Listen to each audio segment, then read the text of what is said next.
right, so our last step is to stamp and color the the balloons. First thing I'm going to do is stamp my little sentiment on this piece here so that that is ready when we're ready to assemble our cards. I've got my balloon where I want it to go.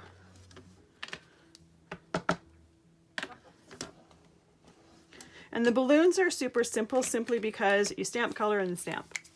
So I'm not stamping them, or I'm not coloring them with a couple different colors.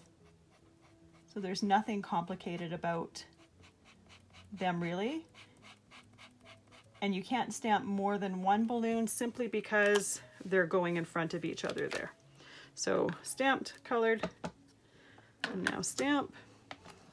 Get those details back there. And now let's do the other balloon.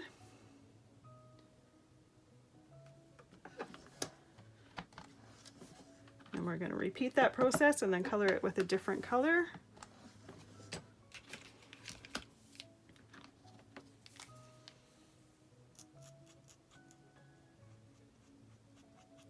And these markers do take like a second or so to dry, and by a second or so I mean 10, 15, 20 seconds.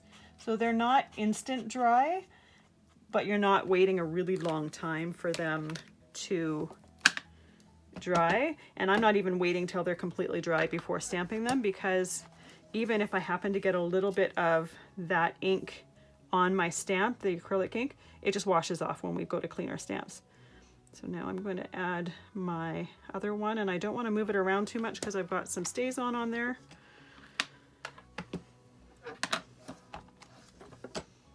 And I'm doing this one in blue.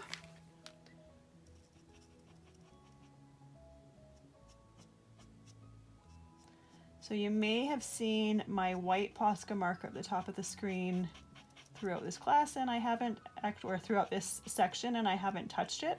What that is for, if by chance you go outside the line and you want to fix it, that's what the white one is for. All right, so the balloons are done. So I haven't actually needed it for my sample, but when I was doing this sample, I got a bit of blue outside and it was a little bit more than I wanted.